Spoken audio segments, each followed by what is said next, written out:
Hay una pregunta muy importante que contestar hoy, y es esta: ¿Dios es bueno para las mujeres?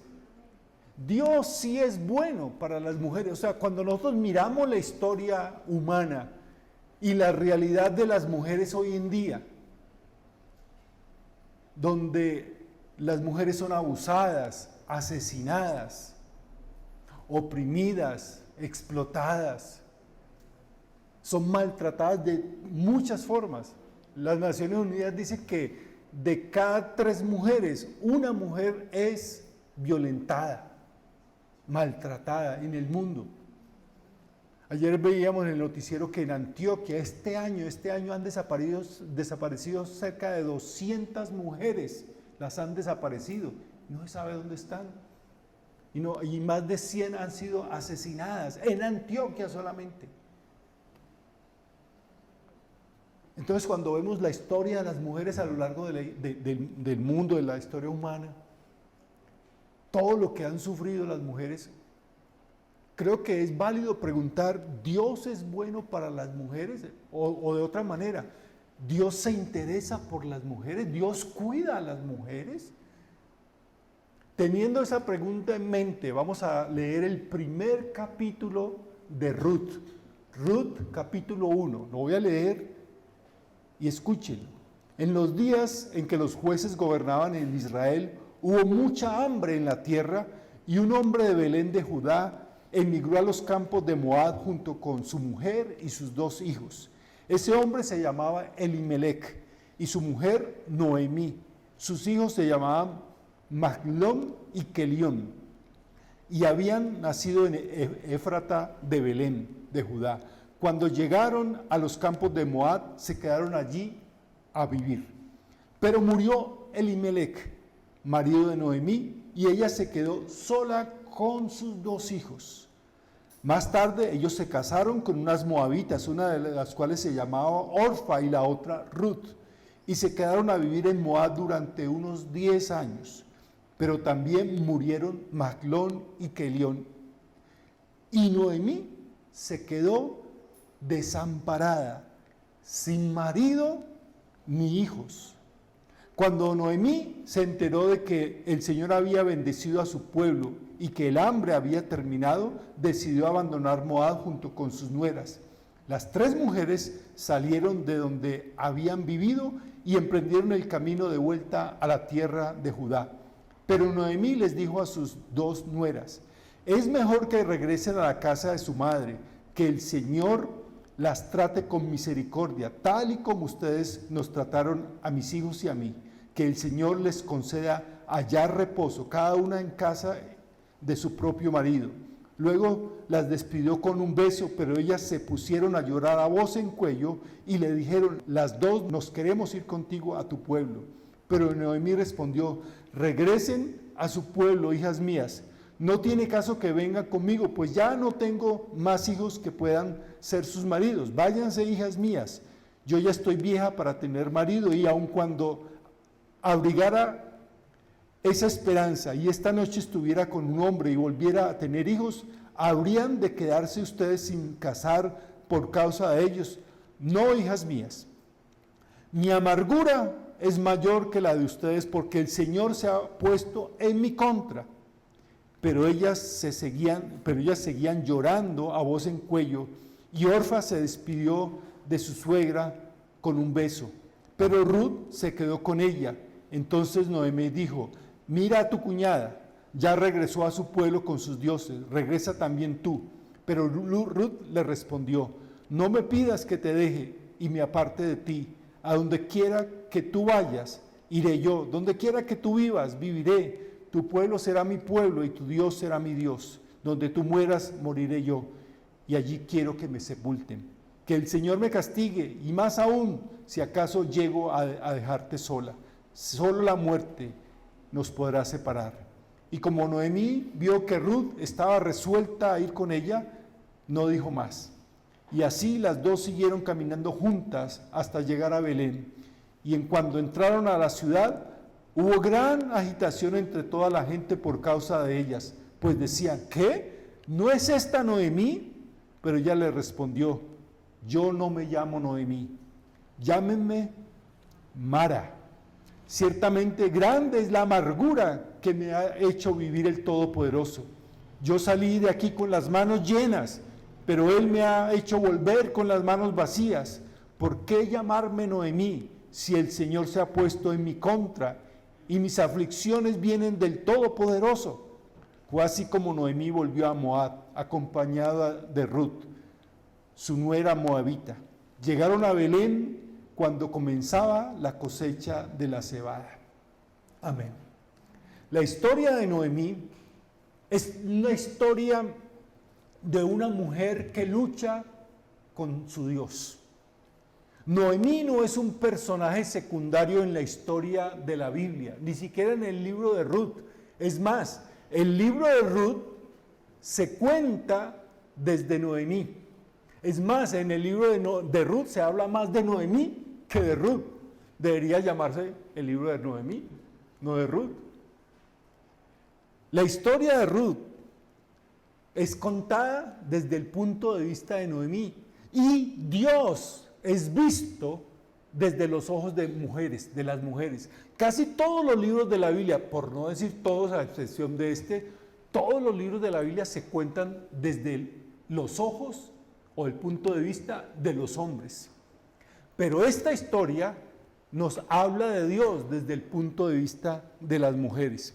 Noemí, como dicen algunos expertos, deberíamos evaluar la vida, la historia de Noemí como un Job femenino. Pero porque pasaron por una cantidad de cosas que ahora vamos a vivir, una cantidad de sufrimientos. Pero miren, no somos justos. Hay todo un libro de Job y todo el mundo conoce la historia de Job. Hasta ahí, la gente que nunca ha leído la Biblia tiene refranes acerca de Job. Job es una figura de la cultura popular. Y nosotros exaltamos y hablamos de Job, pero nos olvidamos de Ruth. Tal vez porque era una mujer. En verdad, Ruth no es la protagonista del libro de Ruth. En verdad, Noemí tampoco es la protagonista del libro de Ruth. En verdad, Dios es el único protagonista del libro de Ruth. Así como Dios es el único protagonista de toda la Biblia. El libro, para entenderlo, es a veces difícil porque está escrito desde una cultura, una época, unas costumbres muy diferentes a las nuestras. Un mundo muy raro, pero en ciertas cosas muy parecido al nuestro. La vida de Noemí se derrumba, pero se derrumba paso a paso. No sucede como en el libro de Job.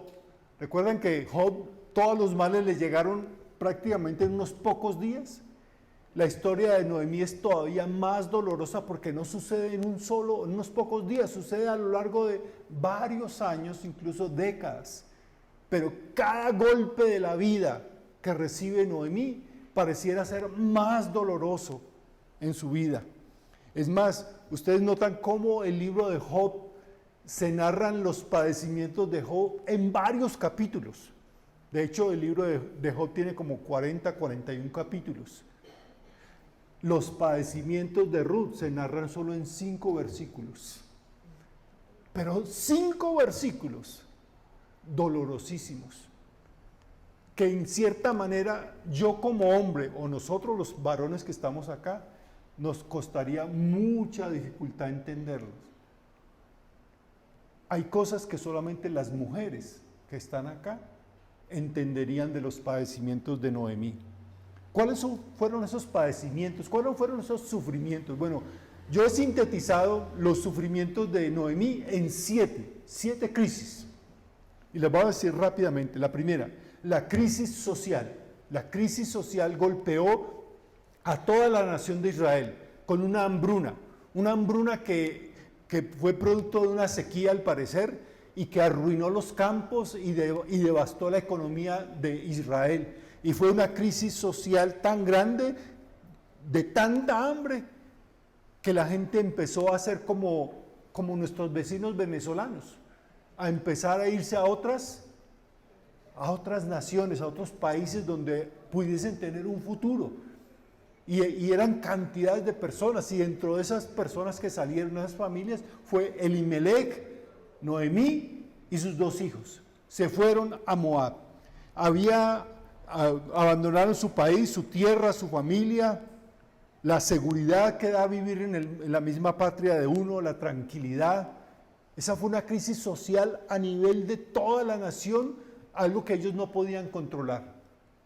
Las razones para eso, la Biblia dice que esa nación se había olvidado y se había alejado de Dios. Y como consecuencia de esa rebeldía contra Dios, llegó esa crisis social. La segunda crisis, la crisis cultural. Ellos tuvieron que emigrar, es decir, exiliarse, salir, desplazados de su nación. ¿Y hacia dónde fueron? Hacia un país que se llamaba Moab. Pero Moab era el peor país para un judío ir a refugiarse, porque los moabitas no gustaban de los israelitas. Es más, cuando el pueblo de Israel salió de Egipto, de la esclavitud de Egipto, e iban hacia la tierra prometida, ellos tenían que salir de Egipto, y para llegar a la tierra prometida tenían que pasar por ciertos países. Y cuando iban a llegar a Moab, los moabitas le dijeron: por aquí no va a pasar esta chusma. Y no les dieron ni un vaso de agua. Y no los dejaron pasar, les tocó dar una vuelta grandísima. Y entonces había una inquina, un odio entre esas 2 naciones, y tener que llegar una familia judía a pedir refugio a los moabitas, que no eran nada hospitalarios. Fue una crisis cultural, una crisis cultural muy grande. La tercera crisis fue la crisis matrimonial, porque ellos se establecieron a vivir como familia en Moab. Allí empezó a trabajar su esposo Elimelech, pero la Biblia dice que Elimelech murió. Y ahora Noemí es una extranjera, viuda, en una tierra extraña, lejos de su familia, de su tierra, y con 2 bocas más que alimentar, 2 hijos.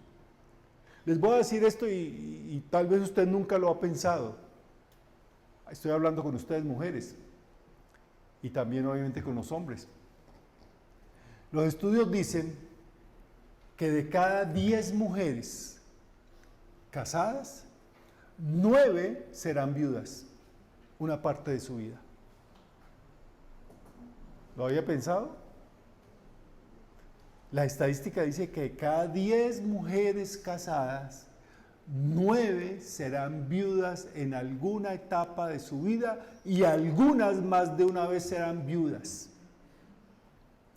La palabra hebrea viuda es una palabra muy diciente de la condición y de la forma como se miraba a las viudas.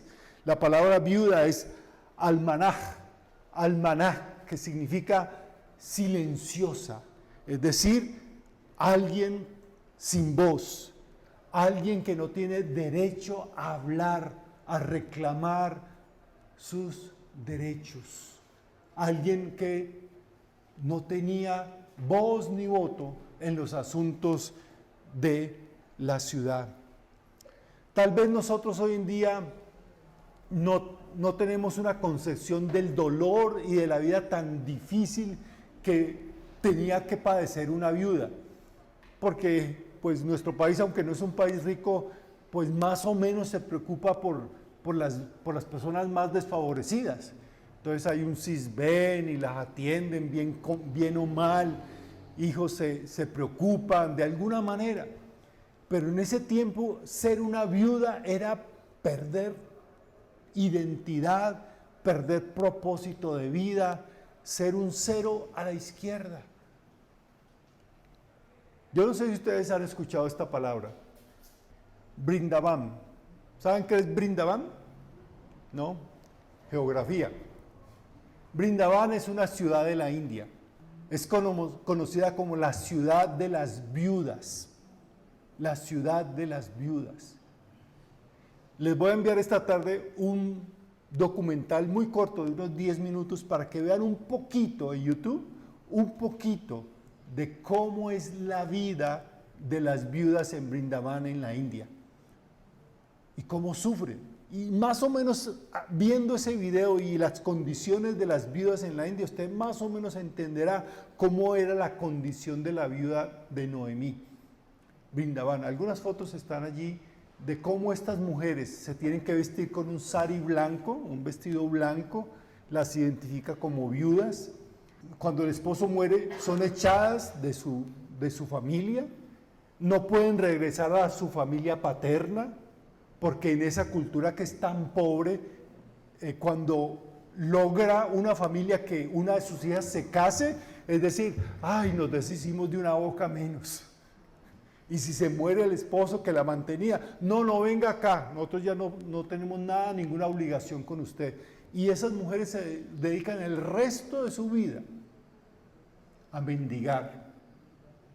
Algunas son abusadas sexualmente, algunas se dedican a la prostitución, algunas son como sombras. En la cultura india había una práctica hasta mediados del siglo pasado que llamaba el sati. ¿Han escuchado eso? El sati.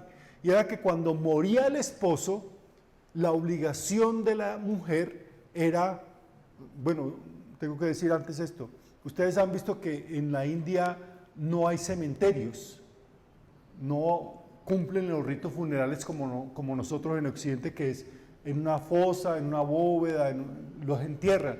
¿Qué hacen con los difuntos en la India? Los queman. La práctica del sati era que la esposa debía quemarse con su esposo. ¿Cuántas dicen amén?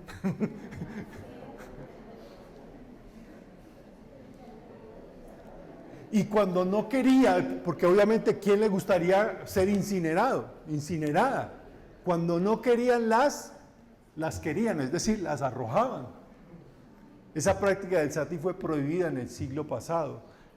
Pero escuchen esto, algunas de las viudas de Brindavan dice, es preferible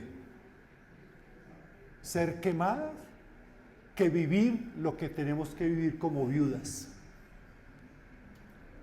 Doloroso, muy doloroso. Para Noemí era pérdida total de todo lo que ella valía como mujer, pero tenía un aliciente, tenía ¿qué? Dos hijos. Y vamos a la cuarta crisis, la crisis moral. Cuando sus hijos crecen, llega una gran preocupación para Noemí y es, ¿con quién se van a casar mis hijos? Y están viviendo en Moab. Y las moabitas eran las peores mujeres donde o alguien del pueblo de Israel iba a buscar esposa, porque no eran las mejores mujeres. Escuchen lo que dice Números 25, 1 y 2, ¿por qué no eran las mejores mujeres para casarse? Mientras los israelitas acampaban en Sitín, comenzaron a prostituirse con las mujeres moabitas, las cuales los invitaban a participar en los sacrificios a sus dioses. Los israelitas comían delante de esos dioses y se inclinaban a adorarlos. O sea, eran mujeres que echaban a perder a los hijitos, a los buenos muchachos. Y una tarde llegan los hijos de Noemí, Malón y Kelión, y le presentan a sus novias. ¿Y son qué? Moabitas. Una crisis moral, porque no era el ideal de una mujer israelita que sus hijos se casaran con esa clase de mujeres. Ahora, los matrimonios en esa cultura, si se arreglaban los matrimonios, no eran tanto por razones románticas o de amor, sino económicas. Siempre los matrimonios se arreglaban con el fin de que se escalaran posiciones sociales. ¿Qué tenían Mahlón y Kelión para ofrecerle a dos muchachas moabitas? Nada. ¿Qué quiere decir eso? Que esas dos muchachas estaban en peores condiciones que ellos. Lo otro que nos dice de las crisis de Noemí es la crisis familiar. Por 10 años ellos estuvieron casados y no llegaron los hijos. Los hijos no solamente eran sinónimo de felicidad para los padres, sino que era la esperanza de mejores días en el futuro. Pero llegó el momento de concebir y nunca llegaron. Eran momentos de esterilidad, una crisis familiar. 10 años sin hijos.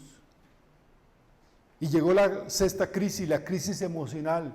Los 10 años difíciles de infertilidad finalmente terminaron no con una prueba de embarazo positiva, sino con un acta de defunción. Los 2 hijos de Noemí mueren. Y ahí sí, la crisis más dolorosa. Los especialistas dicen que el dolor emocional más agudo que sufre cualquier persona es la muerte de un hijo. Y a esta mujer se le mueren los 2 hijos. Y eso es tocar fondo, llegar a lo más profundo del dolor humano, porque ahora Noemí estaba en el peldaño más bajo de la sociedad, una viuda extranjera, sin esposo, sin hijos, sin ningún respaldo para el futuro, lo había perdido todo. Y entonces llegamos a la séptima y última crisis, que es la que implica todo esto, la crisis espiritual. Noemí lo había perdido todo. Y ella reflexiona y siente que Dios es el culpable, que Dios está en su contra, que la culpa de todas sus tragedias es de Dios. Y escuchamos sus palabras en Ruth capítulo 1, versículo 13, mi amargura es mayor que la de ustedes porque el Señor se ha puesto en mi contra. ¿Alguna vez se ha sentido usted así? Que Dios no está a su favor, sino que está en contra. Y luego encontramos allí en Ruth 1, 20, 21, que Noemí dice, ya no me llamen Noemí, llámenme Mara. Recuerdo, la palabra Noemí significa ¿qué? Tierna, dulzura. Mara significa amargura. Ciertamente grande es la amargura que me ha hecho vivir el Todopoderoso.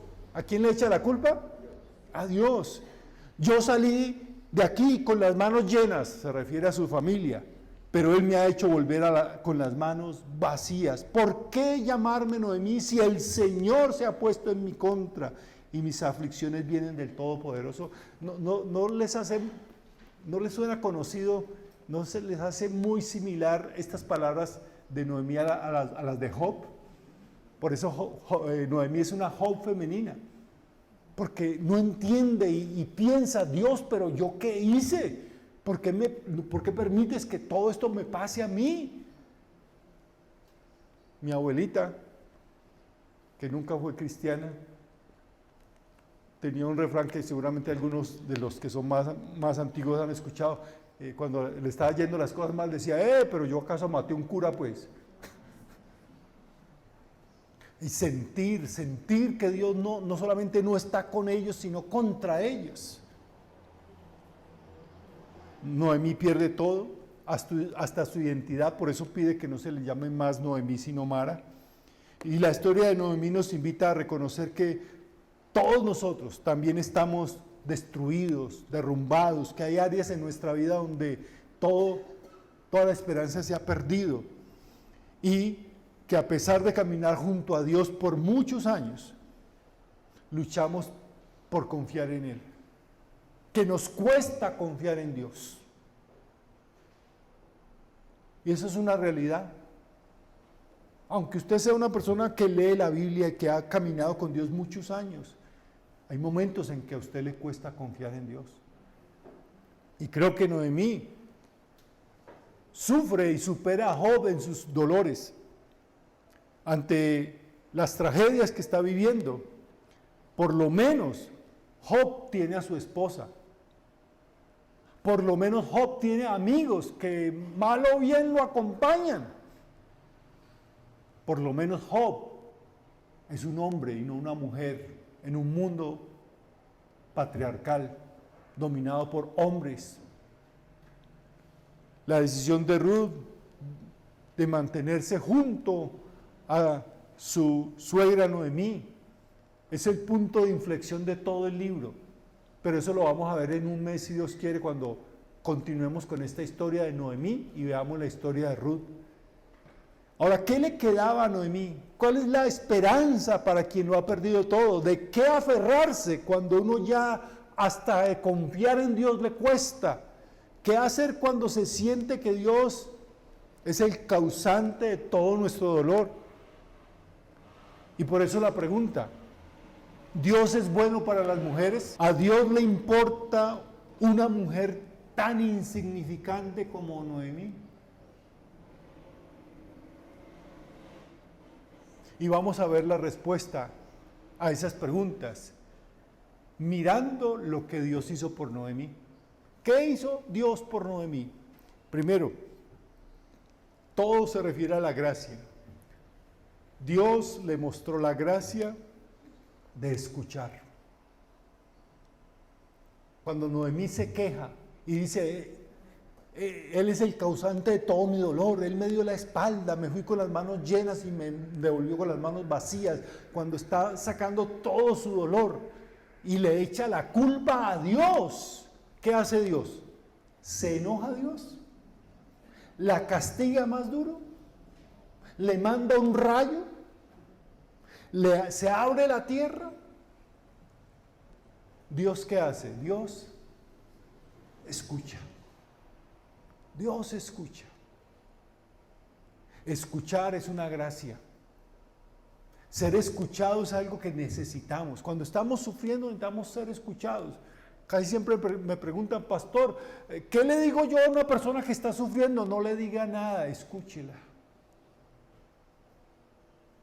Dios le da la gracia de escuchar. Dios nos escucha con amor, aun cuando le estemos echando la culpa a Él de que no nos escuche, de que no le importamos.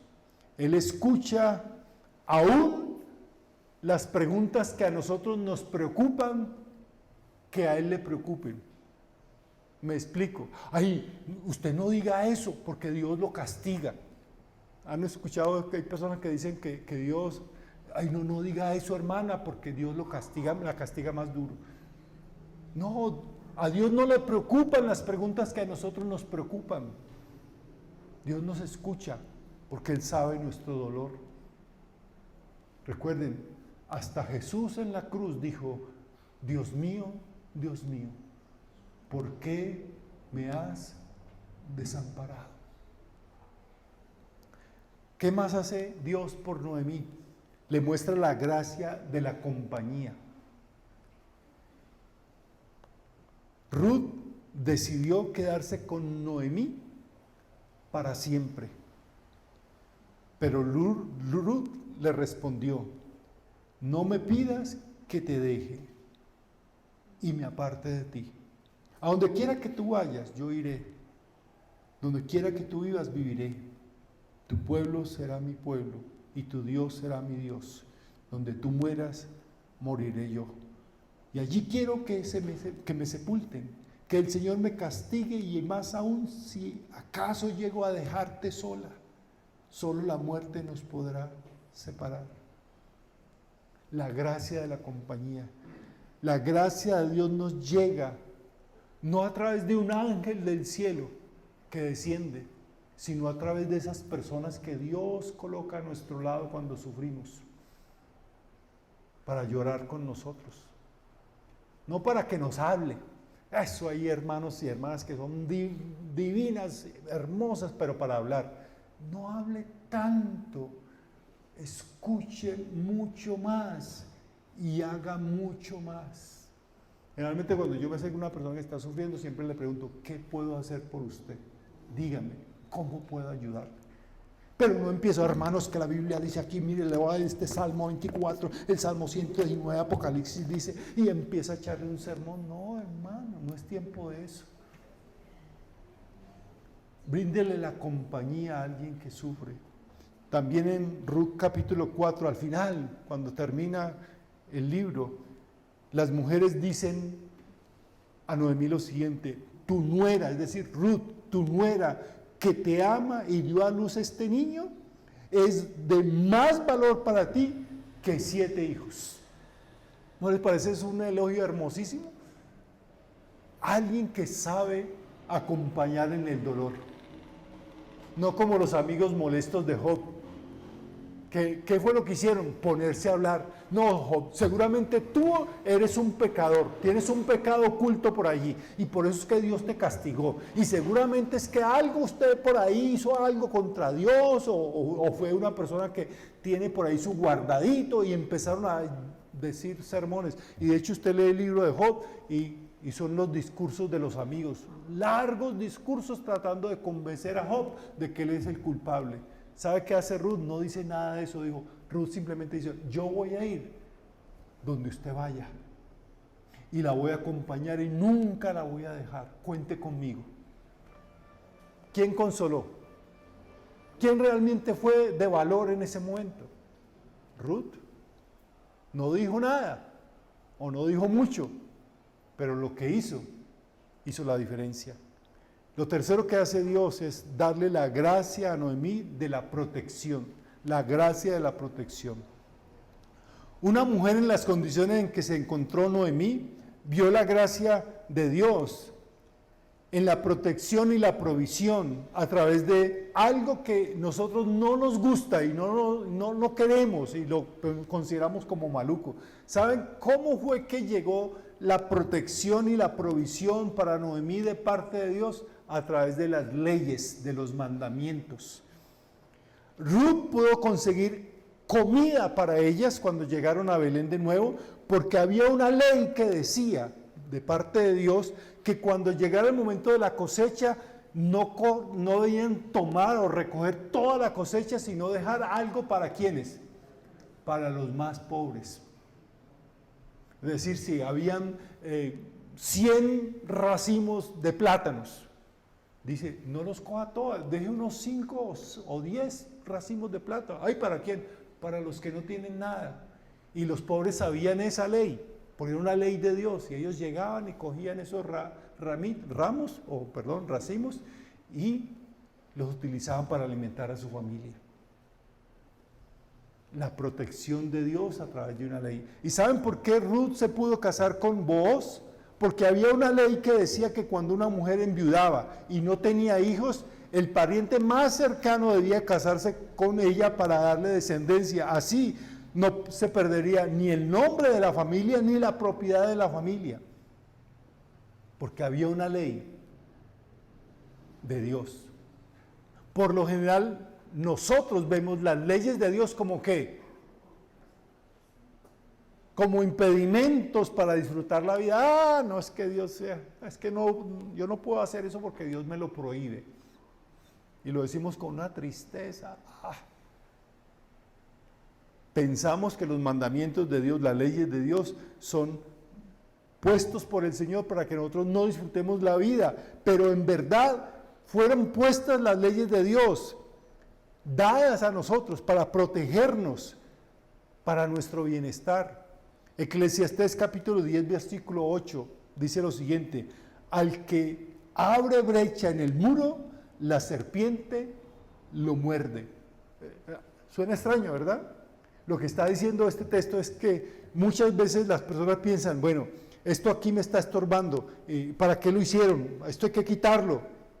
Y lo quitan y no se dan cuenta que ese portillo, ese muro, no estaba para ser un obstáculo para él, sino para protegerlo a él. Las leyes de Dios no están dadas para ser obstáculos para nuestra vida, para disfrutar nuestra vida, sino para proteger nuestra vida y que podamos disfrutar nuestra vida. Y por último, la gracia de la redención. Dios le dio a Noemí la gracia, la redención, ¿a través de quién? De Ruth, quien al casarse con Booz le dio un hijo. Y escuchen cómo termina Ruth capítulo 4, versículo 14 al 17. Las mujeres le decían a Noemí: alabado sea el Señor, que no te ha dejado hoy sin un ¿qué? Redentor, que llegue a tener renombre en Israel. Este niño renovará tu vida y te sustentará en la vejez, porque lo ha dado a luz tu nuera, que te ama y es para ti mejor que 7 hijos. Noemí tomó al niño, lo puso en su regazo y se encargó de criarlo. Las vecinas decían: Noemí ha tenido un hijo. No decían que Ruth había tenido un hijo, ¿verdad? ¿Ese hijo era de quién? Naturalmente era de Ruth, pero legalmente era de quién? De Noemí. Y lo llamaron Obed. Este fue el padre de Isaí, padre de David. Imagínense. Entonces, Dios redimió a Noemí a través de Ruth. A través de alguien que hizo algo que no se los quiero decir hoy, sino dentro de un mes, si Dios lo quiere, porque la historia de Ruth es demasiado apasionada como para ver simplemente como una historia de amor de la antigüedad. Es mucho más que una historia de amor. Entonces, volviendo a la pregunta inicial, ¿Dios es bueno para las mujeres? La respuesta que damos es: Dios sí es bueno. Y no solamente lo dice, sino que lo demuestra. Y lo demuestra sobre todo a las viudas. ¿Saben qué piensa y qué hace Dios por las viudas? Es decir, por las mujeres desprotegidas.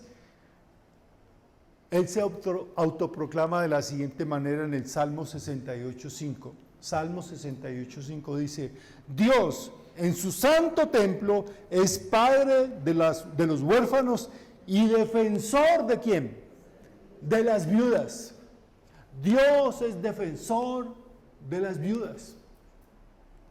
Eso me hace pensar mucho en las mujeres de Brindavan en la India, donde existen miles y miles y cientos de miles, e incluso algunos dicen que son millones de dioses, y ninguno de esos dioses protege a las viudas. Ninguno ha enseñado a un pueblo que es el segundo país más poblado del mundo, y en unos años será el país más poblado del mundo, donde viven casi 1.000 millones de personas. Ninguno de esos dioses le ha enseñado a ese pueblo tan religioso a tener compasión de las viudas. En cambio vemos el Dios de la Biblia diciendo: yo soy el defensor de las viudas. Es decir, quien se mete con las viudas se mete conmigo, dice Dios. Y por eso cuando Jesús viene en el Nuevo Testamento, vemos a Jesús cómo trató a las viudas. Él las cuidó, las defendió, las colocó como ejemplo, les devolvió la dignidad, las trató de una manera como nadie había tratado a las viudas. Es más, Jesús protegió a la viuda que estuvo más cerca de su corazón. ¿A quién? A su mamá, a la Virgen María. Estando en la cruz, él pensó en la viuda que estaba allí. Y por eso le dijo: hijo, le dijo al apóstol Juan: hijo, ahí está tu madre. Madre, ahí está tu hijo.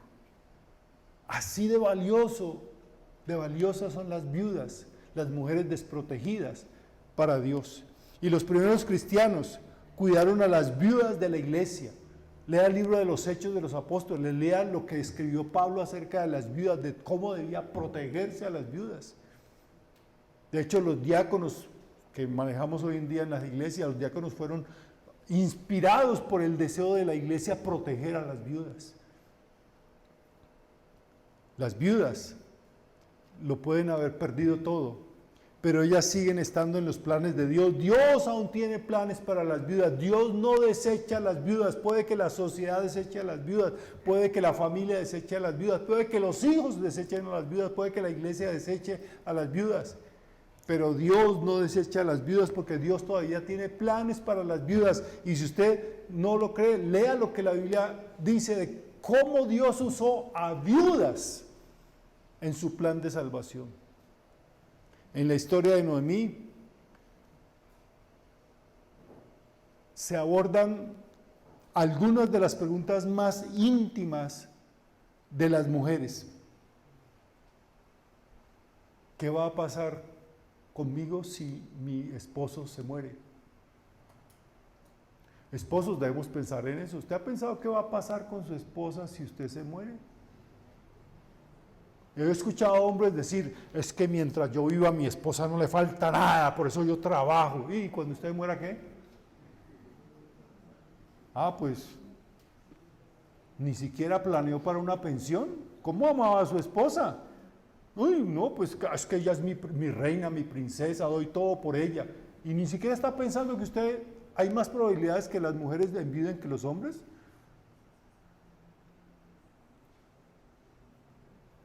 Las preguntas más íntimas y dolorosas y a veces más calladas de las mujeres.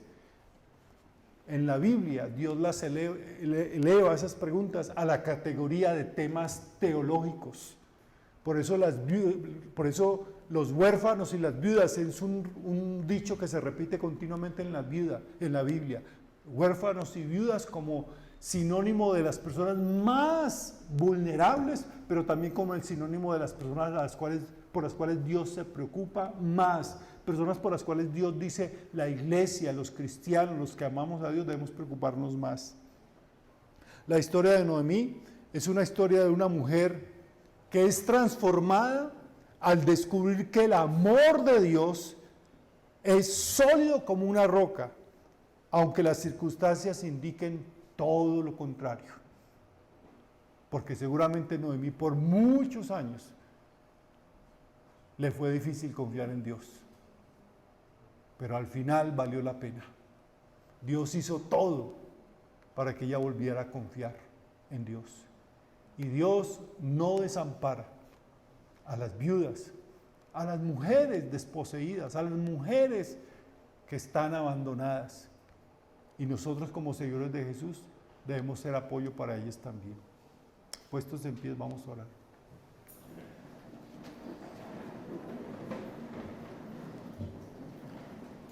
Padre Santo, tú eres desde tu trono el defensor de las viudas. Y nosotros anhelamos unirnos a ti y hacer lo mismo. Apoyar, cuidar y defender a las mujeres viudas, a las mujeres menos protegidas en nuestra sociedad, que están más necesitadas. Señor, gracias por enseñarnos que vale la pena confiar en ti porque tú eres un Dios que no se olvida de quienes sufren, que tú eres defensor de los más débiles.